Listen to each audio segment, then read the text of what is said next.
everyone, welcome to Street Mind on Relufe TV. Hi, good afternoon, how you doing? Good afternoon, I'm fine. What's your name? My name is Richard. Richard. The heat in Lagos is a lot, transportation fares are increasing, and the electricity is nothing to write home about. My name is Regina and I'm the Street for Relufe TV. Today we'll be asking people their opinion and how they are coping with all of this. Come with me, let's hear what they have to say. Let's go.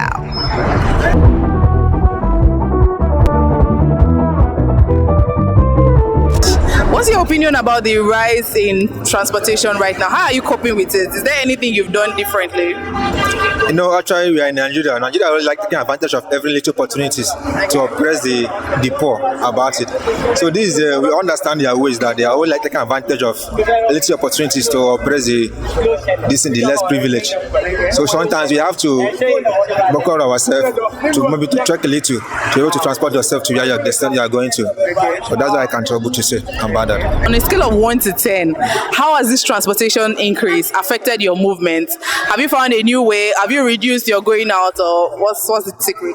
There's no point of reducing going out because there's now you must go to work every day from Monday to Friday. So there's no point that you don't go to work. You can just spend another appointment, but work you must go to work daily. So there's no way you can escape from work. So I can rate from this foundation increase from maybe I can rate my 8 increasement, 8%. Okay, so now let's talk about the heat in the country. How are you coping with it? Nigeria alone is the heat.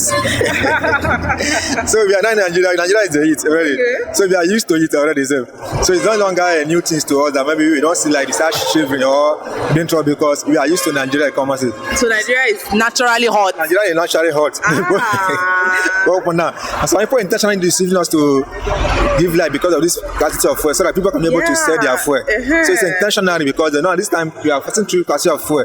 They have to shut down the light as well to so that you can be able to buy fuel and to press us more and more. So that is a government policy for yourself. So that's what you can do about that, man.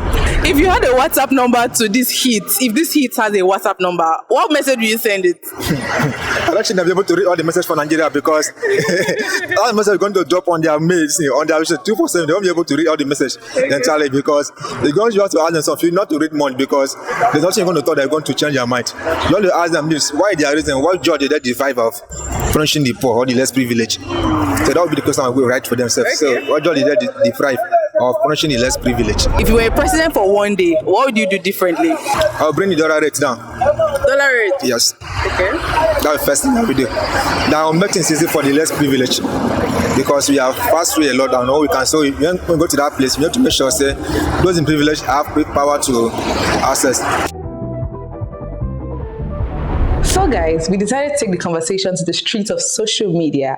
So I'll be reading some of the comments that people have had concerning this topic today. The very first one that summarizes everything we're talking about is by Maurice Moyen, and then it says, heat, no light, fuel is 1,300, everybody's looking like a zombie.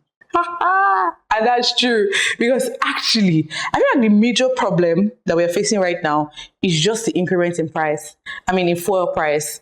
That's the bottom of all this thing, because that has led to the reason or the wonderful reason why NEPA has decided not to give us lights. Because for me, we used to have lights. Sometimes I even feel like we don't even need generators. I've not put on gen in my house in years. And suddenly, for no reason, fuel price increases and these people don't give us light again. We're now using light like 1 hour, 2 hours. How? And it's not just me. I've asked a couple of people and then it's just like that. Because I feel like they're just forcing us to go and buy the fuel to increase, to put on generator. And the fuel is expensive. So let me read some other comments for you. So that it's not just me. You know that it's not just me. I know you feel the same, but let's read comments on the internet. So somebody says, last week I bought fuel at 800. 2 days ago, I bought it at 1,045 naira. Today, it's 1,200. If you think I'm lying, go to AP or Nero. We're not lying, my brother. I know that fuel has increased. In fact, Kunle Afolayan has revealed that his business spends about 11 million naira on diesel every 4 to 5 weeks due to the fuel hike. And then he's now trying to ask for loan so that he can finish and furnish his solar to continue to power his organization. If Kunle Afolayan is complaining, I think there's a serious problem because it don't touch everybody like this. It's no longer a thing of the masses. It's everybody. Everybody's included. It's no longer a thing of people that are not the bourgeois. Even bourgeois self, they affect them. Somebody says, there's nothing I fear more in Nigeria than a fuel price hike because once fuel goes up, everything else follows. Honestly, I'm tired. Walai. And that is true. Drinks would increase because they'll tell you, oh, for them to freeze it, they have to use generator or something. So you are buying drinks at a high price, pure water, food, transportation, every single thing. So people are trying to blame that it's Dangote's fault and all of that. It is not. It's just a situation that he has found himself. He really cannot do anything about it. It has actually gone down a bit as of today, but it's still on the high side. How did we go from 800 and something to 1,000? And even though I feel like the transporters are doing too much, because even when they had reduced the fuel price at that time, they did not reduce transportation fee. Now that they've added again, they have increased it, and I'm very sure, or rather, let me just say 60% sure that if it goes down again, we'll just get used to it as Nigerians, and they will not reduce the price. Everybody will just keep going with that flow again. But that's really pathetic. Another person says, I'm convinced on buying an electric car next. I don't want to be having fuel discussions anymore.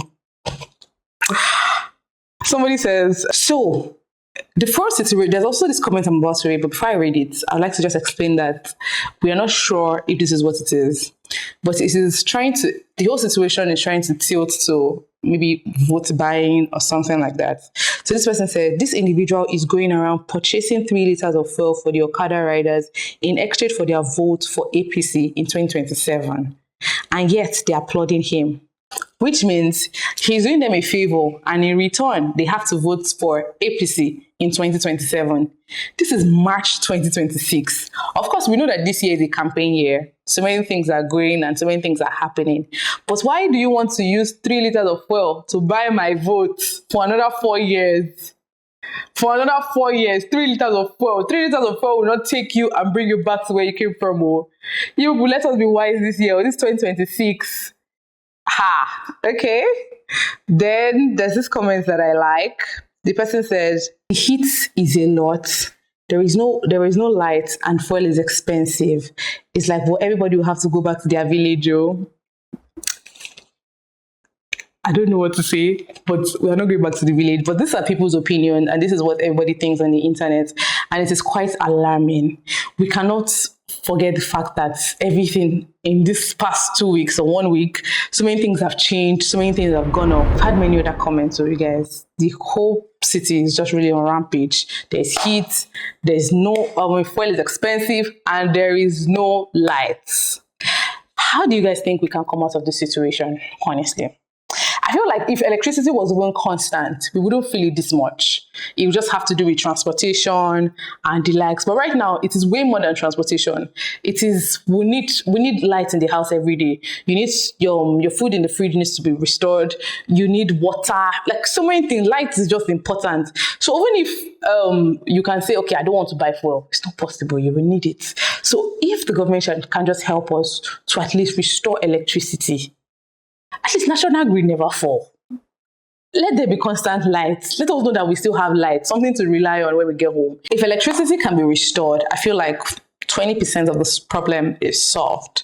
We can sleep well, we can get other things done in the house, and things will just be fine. So let me know what you think in the comment section. Help us with opinions, just so that maybe the government can see it and also help us to portray the information. So let me know what you think the government can do to help restore all of this. And as much and as soon as possible, they should really please work on the price of fuel.